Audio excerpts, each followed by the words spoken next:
Okay, what I want to talk about right now is the basics of what I'm talking of the philosophy that we want to go with when we're talking about the the mass protect. It's a mass protect offense, and what a mass protect offense is basically the concept of a mass protect offense is 7 blocking, 3 routes.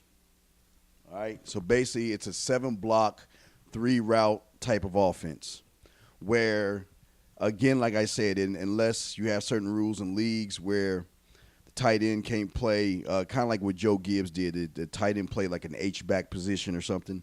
You can't use a tight end. It's a kind of an offense where you utilize your tight ends to do more blocking and your fullbacks to run more of the inside routes. Or it's basically you have your tight ends and your running backs doing most of the blocking right here in the scheme right here.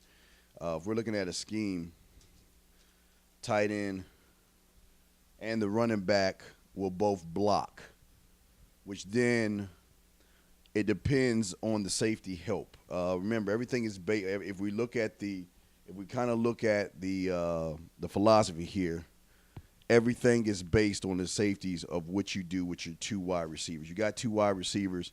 It's up to you what you do with them. But in the philosophy of things, your quarterback is only going to take the 3-step, the 5-step, the 7-step drop back. With the 7 blockers or 5 blockers, depending on how you want to do this. Some instances, the beautiful thing about the mass protect offense is that the opponent does not know who is going out for the pass. Most opponents don't even take notice or even watch the fullback. They always think the fullback is always going to block, and he's rarely going to go out for passes. Well, in this scheme, the fullback and the running back, and as well as the tight end, all 3 of those guys, out of the 3, one of them is going to go out. But the thing that the opponent doesn't know, he doesn't know which one is going to go out. And based on this scheme right here, it really depends on what the safety is doing in coverage. Now, what you see right here, what I'm showing you right here, let me bring it up right here.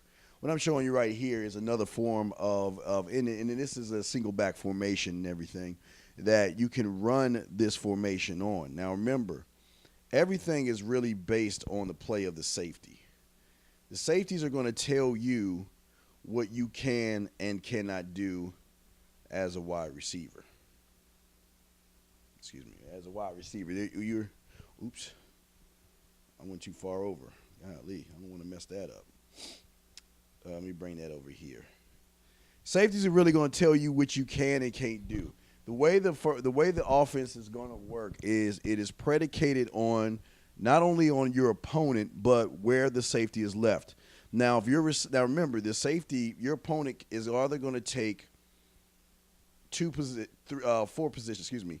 They're either going to take a safety position, they're going to take a linebacker position, they're going to take a defensive tackle position or defensive end. That's all they can do. That's all. It's very rare that they're going to cover the cornerback.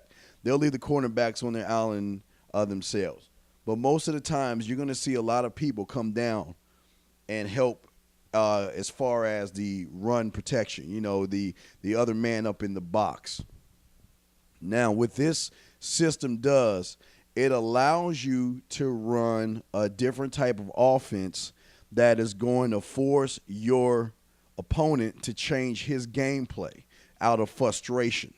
Now, what we're looking at here as far as routes go, if you do have a double tight end, usually I always have the outside tight end block and the inside tight end, again, depending on what the safeties are doing, the tight end is going to do 1 or 2 things. Remember the red, the white, the blue. That's how this thing works, and that's the beauty of this thing. It's always predicated on the safety. But we always have a choice. Remember, with the max protect, you will have a tight end blocking, but you'll also have a running back block, which will give you your seal of 7. Also, with your wide receivers, again, you can work the side of the field. It depends on what area. Remember, you've got the A, the B, and the C areas that you can work. The choice is yours when it comes to the areas. You got A, B, and C. But one thing you really want to do is you don't have to send the wide. You have to, in this 7 set, You send one wide receiver deep. There's always one wide receiver going deep.